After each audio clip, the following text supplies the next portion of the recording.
ditched the tie at the last minute. I actually had a different idea of it. The plaid sport jacket, I couldn't find a tie that matched the plaid. Pattern and pattern is hard for me. Some people do it really beautifully. Yeah.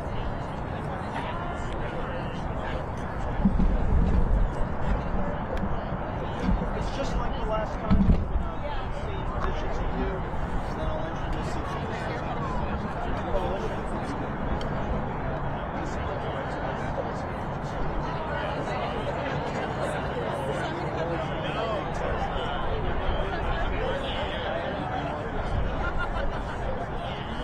I think we do.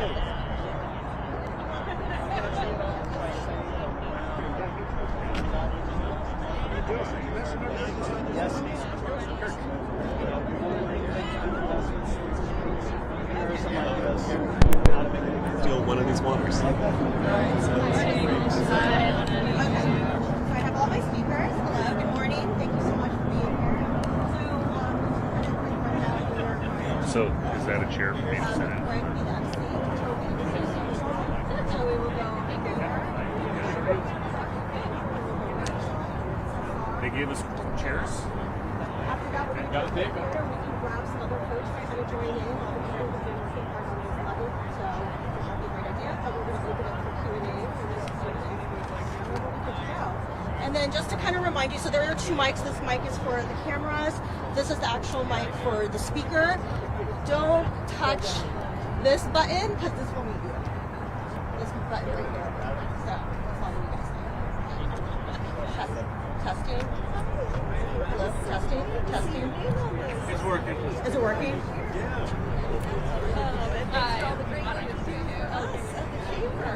Are we pointing it the wrong way? No, I think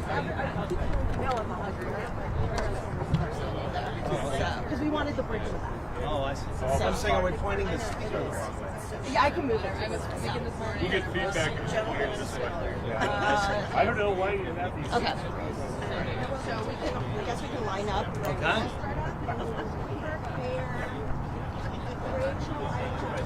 Is my board? It is, but the amp is way over there. It's amplifying to nobody. Oh. Hold on. Excuse me. People on the left side, can we bring you guys towards the pier so you can hear the speakers? Thank you. If we rotated them, that probably would give feedback. I think. That was the concern they were saying, but it's a little counterintuitive. Can I grab whatever? Great. Okay. Good morning, everybody. Welcome to this beautiful spot here. Let's try that again. Good morning, everybody. Good morning. All right. We got some beautiful weather here. I'm Greg Spotts, Director of Seattle Department of Transportation, and we're really excited to be here to announce the mayor's plan for the new transportation levy. We all got together 4 weeks ago in Rainier Beach, and we announced the mayor's draft transportation levy proposal for public comment. And we've had a month of extensive public dialogue with all sorts of stakeholders about the $1.35 billion worth of investments in our street system that the mayor proposed. And if I were to summarize what we heard in dialogues, I could just put it into two words: yes and. We heard from people loud and clear from all walks of life in Seattle, yes, we want to make a big-time investment in maintaining and modernizing our streets and bridges. And we heard a lot of great ideas on how we could make the package even better. A few other exciting developments that happened in April. In April, the Seattle City Council unanimously adopted the Seattle Transportation Plan, establishing a 20-year framework for investments in our transportation system. Thank you, Mayor, for your leadership on that plan. That means that we have broad political consensus around the core ideas that inform the mayor's levy proposal. Also, in the last month, we've had 2 groundbreakings of levy-funded projects under the current Levy to Move Seattle. So far in 2024, we've doubled the pace of construction starts. It was 1 a month the past 2 years. Now we're at 2 a month. We've done 8 construction starts in 4 months, and we're going to keep going at that pace or even faster as we finish strong on the existing levy. So at this point, I'd love to pass it to Mayor Bruce Harrell to tell you about the additional investments in the revised package. Thank you, Director Spotts. Thank you. In addition to Director Spotts for his leadership and the SDOT, quite candidly, there's so many people to thank. I'm not sure where to start. Thank you for being here this afternoon, but most importantly for the last year and in the last intense last month, thank you for so many folks that care about transportation safety and maintenance in this great city of ours. This is one of the few times where I'm not sure where to start. This is such a broad and diverse coalition of leaders and advocates representing neighborhoods and communities, businesses and workers, climate warriors and activists, equity advocates, disability advocates, truly Seattle at its best. And when I say Seattle at its best, this is a great day. Look at it. And let me just address one thing before I go into the further substance of what this exciting news we're going to announce.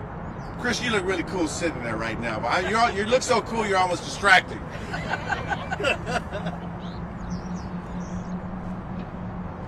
Our focus from day one on the levy process was to create a package that invests in the essential needs of our communities and creates a safe and welcome and reliable transportation system. It's to build a consensus across communities that historically could be at odds with one another, thinking about their priorities should be in front of another particular advocacy group. That's not a one Seattle approach on how we approach transportation. I'm very proud of the Seattle Department of Transportation on calibrating the need for an investment strategy that listens to everybody.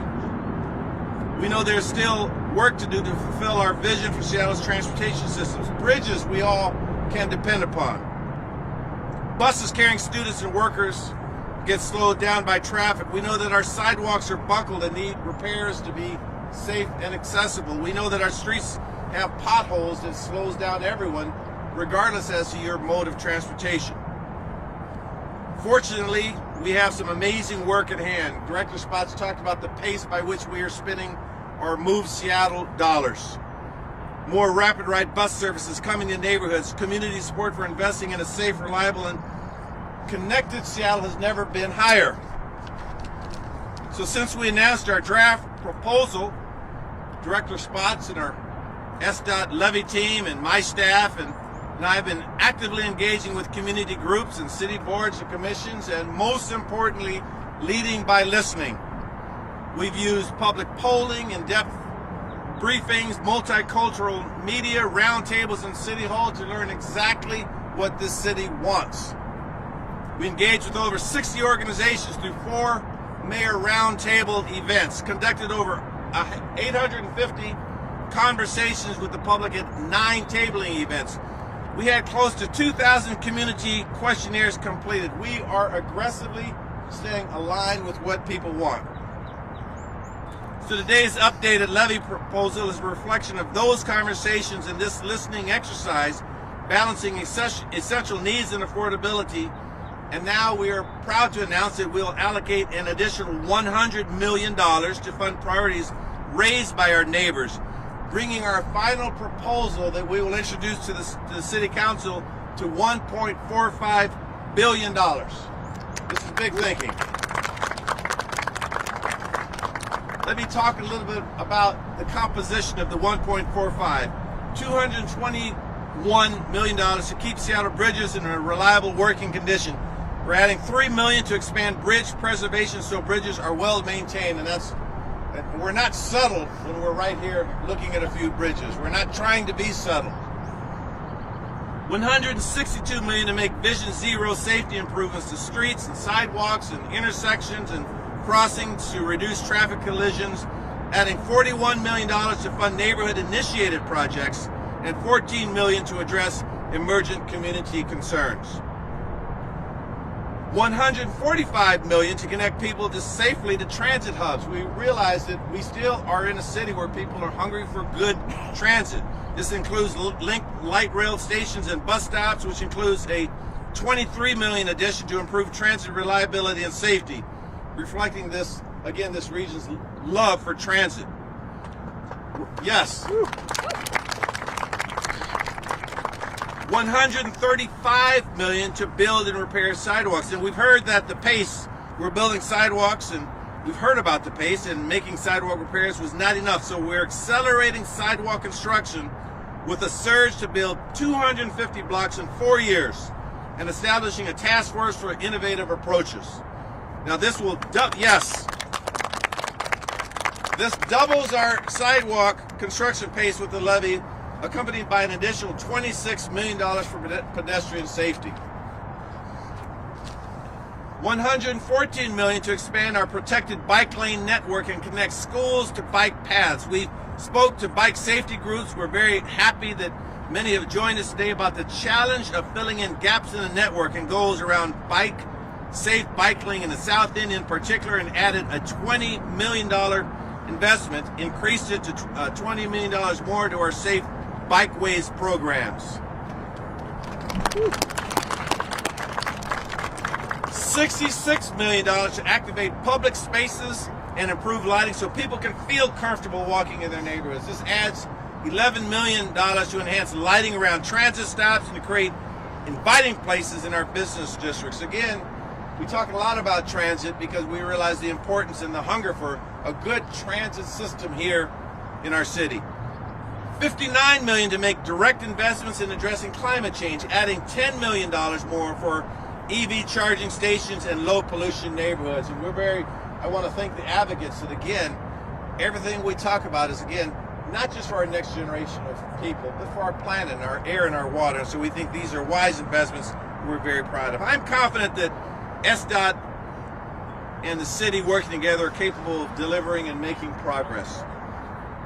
Our proactive planning is supported by a unified vision among residents and businesses for a safe, reliable, and interconnected city, emphasizing and epitomizing the essence of a One Seattle planning effort. If there's one thing we should be proud of is we're not perfect, but we strive to listen to groups. I've learned one lesson in politics is, I've been around the block a few times, you just can't please everyone, but you can try to listen to everyone and try to calibrate a package that makes good sense centered around our needs for safety. And that's what we think we're achieving with this. With this levy, we can make more progress toward our community goals and our approach and our regional challenges with again, our one signature approach. So as I relinquish the microphone, I want to end with how I started. Thank you. This is not a victory lap for our administration. We're going to propose something to the city council, and then the work begins. The campaign begins. But the advocates, you're advocating for something for other people, for the safety for the children, safety for people that have challenges getting around our city. Thank you for that advocacy. And we hope this package meets the needs of 51% of the people. I'm just joking. Meets the needs of this great city because we know they are hungry for a great transportation system. Thank you very much, and I'll turn it back over to Director Spots. Thank you so much, Mayor. And before I introduce our next speaker, I want to thank some of the core team been working on developing and enhancing this proposal. From the Mayor's team, Deputy Mayor Adiam Emery, thank you, Adiam. Adonis Ducksworth and Chris Gregorich. And the SDOT team, if you're from SDOT, raise your hand. Thank you guys so much. People have been working 7 days a week on that. Executive sponsor of this effort is Senior Deputy Director Francisca Stefan, Project Leader Megan Shepard, and then our team members Megan Hoyt, Emily Reardon, Dan Anderson, Serena Lehman, and Katie Olson. Woo. Our next speaker is a good friend of mine, one of the people who really welcomed me when I moved to Seattle. And we've been on every mode of transportation together, right, Kirk? Not How did you get here? Not paddleboard. Not yet. paddleboard. Let's canoe this summer. How did you get here today, Kirk? I rode my bike to Light Rail. Oh, nice. If you rode your bike to get here, raise your hand. That's awesome. That's an awesome, almost 10 folks. We need like bike parking next time at our transportation press conferences. Kirk is one of Seattle's most passionate and knowledgeable advocates for sustainable transportation and a great friend and advisor to all of us in how to have an equitable system that works for all people. I'd like to introduce Kirk Hovenkotter, Director of Transportation Choices Coalition. Thank you, Greg. I'm blushing, and thank you, Mayor Harrell. I'm Kirk Hovenkotter. I'm the Executive Director of Transportation Choices Coalition. We are Washington State's nonprofit advocate for a safe, equitable, and sustainable transportation system. Just over a month ago, I stood with the mayor at the announcement of the draft levy proposal on a much, much rainier, grayer day. I was excited about that proposal, but we knew that Seattle transit riders were hungry for investment. And if anyone was out in Bellevue and Redmond this past Saturday for the Sound Transit 2 line opening, you can see that there is a passion, a palpable enthusiasm for transit investment in our region. People want to be able to make light rail an everyday part of their lives, and they want to be able to get around Seattle without even having to be dependent on a car. Over the last month, we shared what we heard from transit riders on the proposal with mayor and staff. We heard from transit riders who are frustrated that their bus gets stuck in traffic. We heard from residents in North Seattle and Jenkins Park who want a safe walk to the 3 new light rail stations that are going to open in Seattle in the next 3 years. And I believe that the mayor's final proposal is the answer to those riders' calls. We're thrilled that it invests another $20 million in priority transit investments that will speed up bus trips and get riders out of traffic. We know that transit trips start at everyone's front door. We are excited that the mayor invested an additional $26 million in to fill key gaps in our sidewalk network to connect people to light rail stops and our busiest bus stops. This plan gets people rolling by investing another $20 million in safe bike paths. And it answers our city's urgent need for safe places for people to walk, bike, and roll by committing to a surge in sidewalk spending. It moves forward by moving forward the spending on sidewalks for the first 4 years of the levy. And by doing that, it's going to make Seattle a national leader.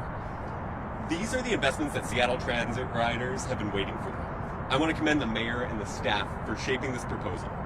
We feel heard. We think this is the right investment to make the city more affordable and accessible. We know that these are popular investments. They'll benefit every single person in our city, whether they walk, bike, ride, take transit, drive, or paddleboard. Seattle voters want a levy that's ambitious about the basics. And for a city that wants to lead in the 21st century, the basics are safe walks to transit, bus lanes that speed up buses, active public spaces, and protected bike lanes, along with smooth roads and strong bridges. We know that these investments will make Seattle safer and are incredibly popular. We think this is a great foundation, and we're excited to work with the council on finishing touches, and we look forward to working with them to send it promptly to voters. Thank you so much for your time and consideration.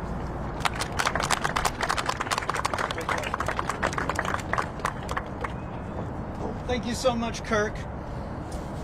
If we had a Puget Sound region Hall of Fame for transportation ballot initiatives, our next speaker, Rachel Smith, would be a member of that Hall of Fame. Rachel, you've been part of just about every transportation measure for the last 15 years. It's great to see that, Kirk currently runs TCC, but you were a field director for TCC in 2006, and you've worked for King County and Sound Transit, and now in your current role leading our Chamber of Commerce, you're really one of the great folks shaping an environment where we can invest together in a growing and dynamic city. So I'm so happy to have you here today. Let's hear it for Rachel Smith, President and CEO of Seattle Metropolitan Chamber of Commerce. Well, good morning, everyone. My name is Rachel Smith, President and CEO of the Seattle Metropolitan Chamber of Commerce. And as Greg was saying, many of you know I spent many years in government. In fact, I like to say that I'm recovering from government. And transportation has always been my passion. To me, it is both fundamental and transformational. And that is why I am so excited to be here. And I want to say thank you to Mayor Harrell for his leadership and for putting forward a transportation levy proposal that incorporates feedback from employers, large and small, from across the city. Excuse me. I also want to shout out the SDOT staff and the other city staff who have worked so hard on this and who deal with many, many stakeholders, all of whom are sure we are the best transportation planners in the entire city.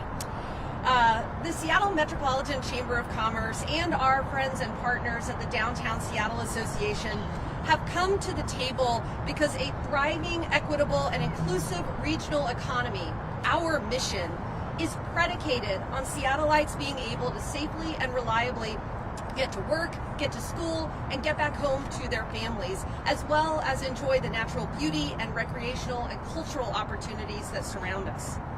To us, this means 5 things. 1, fixing our roads and bridges. 2, investing in safety. 3, making our busiest transit routes more reliable and making it easier to get to light rail, as Kirk was talking about. 4, prioritizing downtown Seattle. And 5, doing the work equitably across the city. The punchline is this: the levy is important, the right stakeholder and voter priorities are reflected, and we look forward to working with the Seattle City Council as it considers the proposal. Investing in transportation adds to our region's prosperity, and prosperity is a good thing. We just need to make sure everyone has access to it. Thanks again to the mayor and to the entire city team for the great work putting this proposal together. Thank you.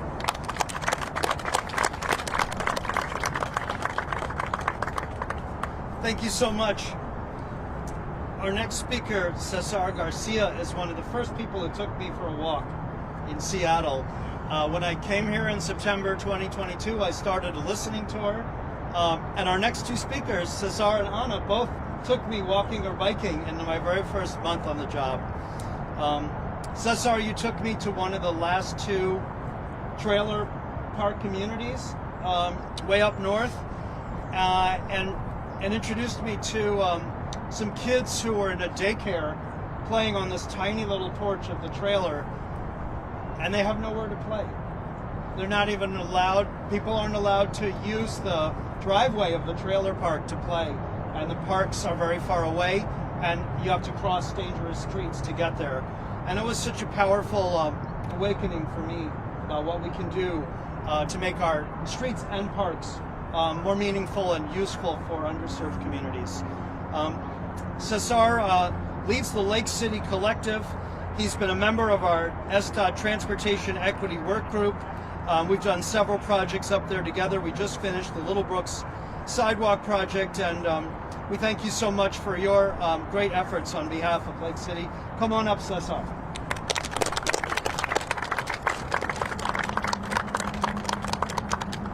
Good morning.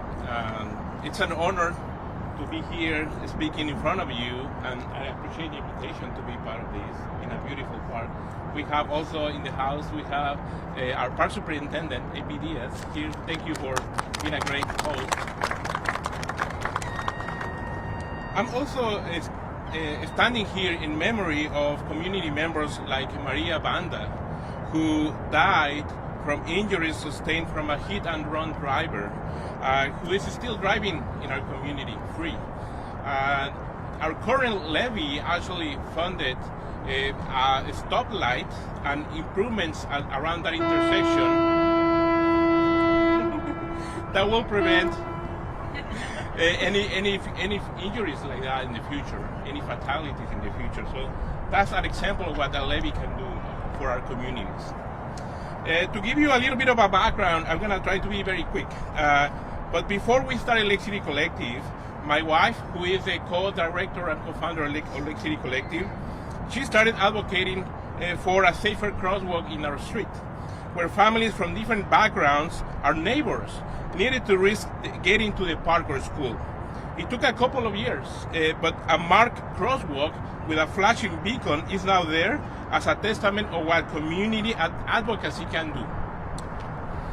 Fast forward to the pandemic era, now as the collective, and settled in Little Brook thanks to an EDI grant, we did a pilot project with SDOT regarding the program Stay Healthy Streets, to learn why people in Little Brook were not using the routes in the single-family home neighborhoods of Olympic Hills and Cedar Park. The response was very clear. People in Little Brook wanted an opportunity to work safely in their own community, in their own environment, no matter how urban and messy it may be. And that, dear guests, is at the center of what you need to do with levy funds. Work directly with community and CBOs that share the same struggle. Today, what later became the smallest and arguably the most activated Stay Healthy street in Seattle is being transformed into a plaza, and thanks to a partnership with SDOT and with parks, but most importantly, thanks to a partnership, a trusting partnership with SDOT staff. And we need more people like them. We need them to work with us in the long term to advance equity and infrastructure in underinvested communities. Thanks to that and our street mural down the street, we double the size of open space safe space for our dense community. Public streets and public spaces projects can accomplish this and more in sub-neighborhoods like ours that deserve to have spaces like this in their own community.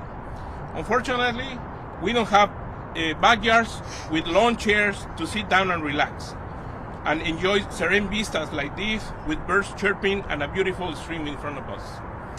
We have noise pollution and uncontrolled pedways that developers are not accounting for. Where our kids, I have my kids right here with me, my 14, 11 year old, Alder Naken. Our kids deserve better. Our kids deserve, and this levy can offer that better for them. I'm going to finish with this. In 2 years, we will have the World Cup in our city. Growing up at age 11, oops, I think I just gave you my age. I remember that even though I didn't live close to the Azteca Stadium during the World Cup in 1986, the whole city celebrated, felt safe, and enjoyed just as the tourists did in my city.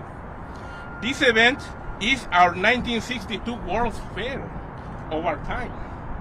And I submit to you that unless we can build another Space Needle in 2 years, our landmark is going to be the experience on how we safely move people during that event, how safely we move services and goods during that time to make the World Cup of the people from Hillman City to Little Brook. This levy will contribute to that experience. Thank you so much.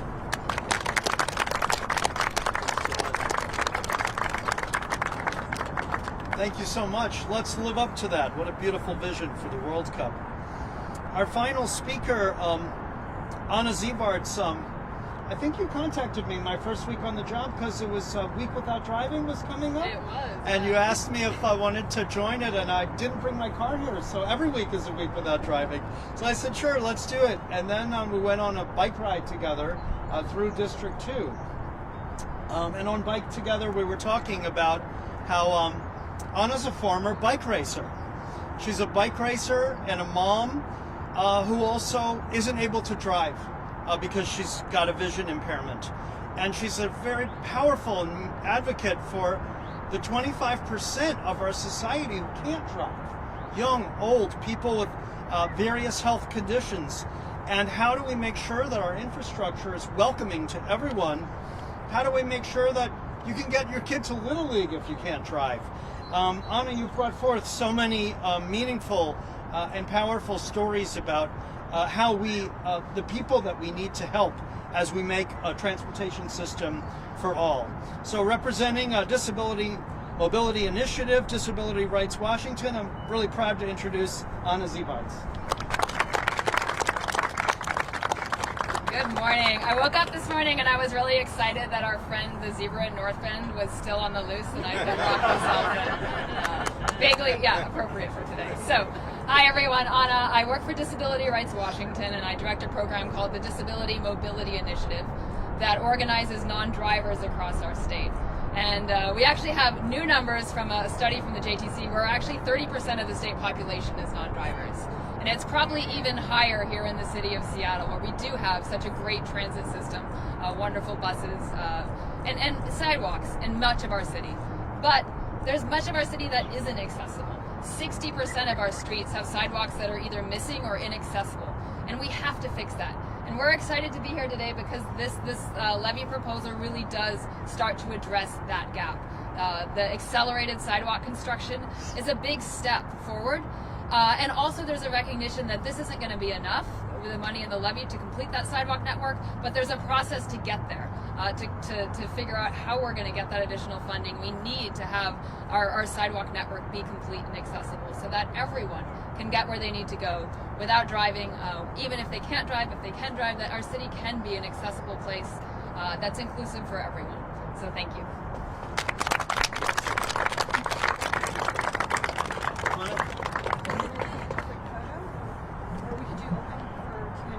Whatever you prefer. Yeah, why don't we do that? So we're going to open up for Q&A to the media and then the speakers. If you're going to answer the questions, you can come to the mic. Does anyone have any questions?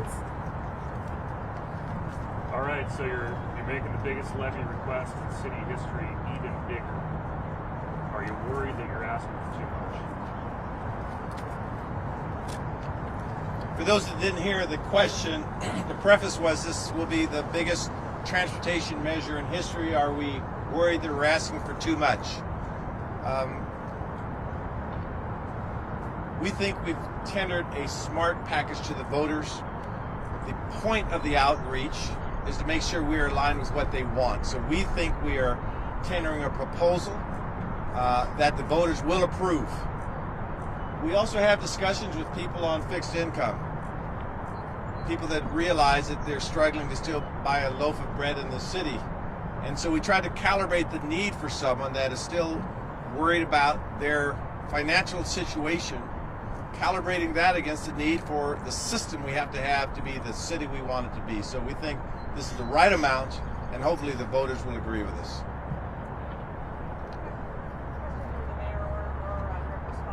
Vision Zero is a 2030 plan that falls within the scope of this levy.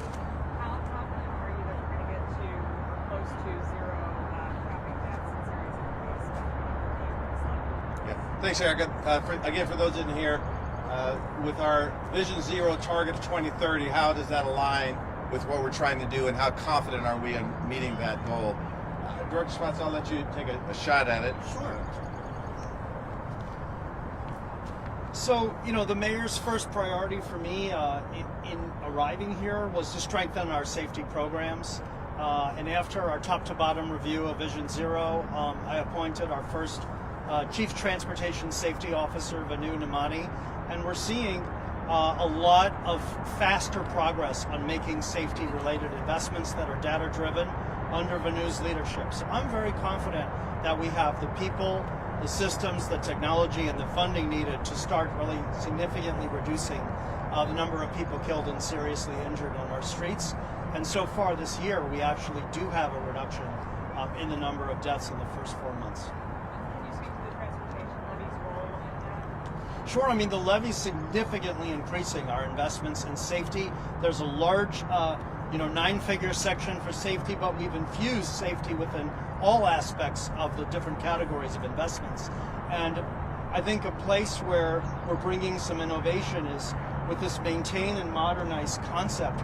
We're going to make streets safer when we pave them by making investments with better connectivity for walking, biking, and transit. We're going to do that when we invest in bridges. So we're not just going to lock in an outdated street design from the 60s. We're going to actually update it and make it safer. So I think the entire package will drive a safety outcome. One of the concerns that's been raised is that this proposal includes less concrete targets than Move Seattle. There's no target for expansion of the bike network, for example, a lot of candidate projects and not specific commitments. Can you speak to what that looks like in the final proposal and whether you're concerned that there is enough specificity about what you're going to do with the levy funding? Yeah, sure. So the question is, how are we balancing specificity of exactly where we're going to make these investments and the number of widgets we're going to make in each category, with having some flexibility. The current levy to Move Seattle has 30 different categories of investments, and we thought, having gone through 8 years of implementing it, that maybe it was a little bit too prescriptive in terms of focusing on outputs rather than outcomes. And the mayor's draft proposal tried to strike a balance there and have some more outcomes rather than just counting different types of interventions that we would make. But actually, when you see the legislation we're introducing today, there is quite a bit more specificity in places where different types of investments will be made, and we're looking forward to your coverage about that. Let me address one thing too. I think you had a follow-up question, but let me respond by saying, from the mayor's perspective, my directive to SDOT were to look at the political landscape as well as what's changed between the last levy. We've shifted to a district system. We now have 7 district council members. I expect each of the 7 district council members to know their district inside and out.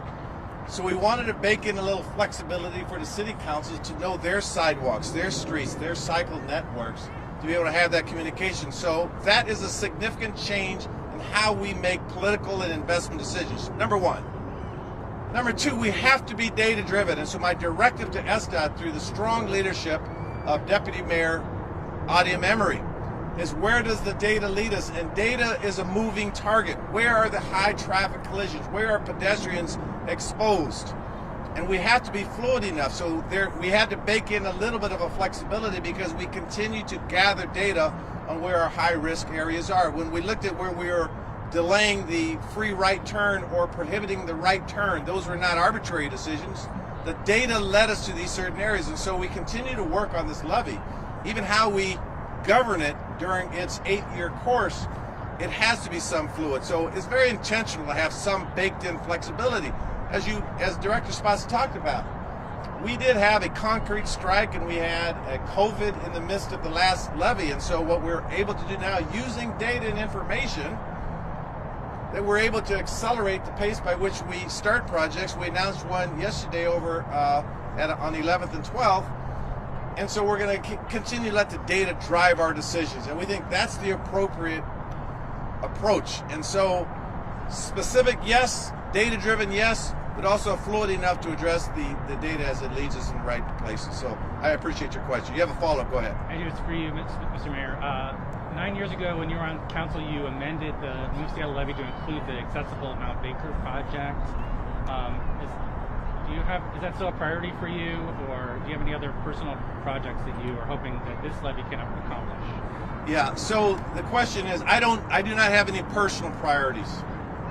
There's 84 square miles in this city, and I treat them all equally with the lens of equity.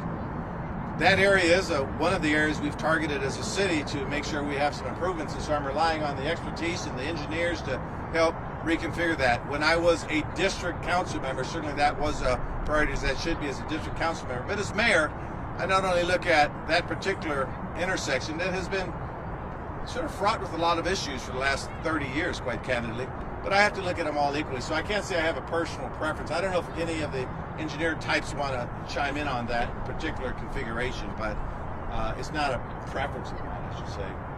I'm no longer a District 2 council member. Greg, you mentioned off the top that we're standing here because of the bridges that are in the background. A month ago, there wasn't a lot of specificity about how the levy may improve some of the bridges. Is there any more specificity now about the bridges that you're targeting and what kind of allocation to bridges? Question about bridges and which bridges might need investment.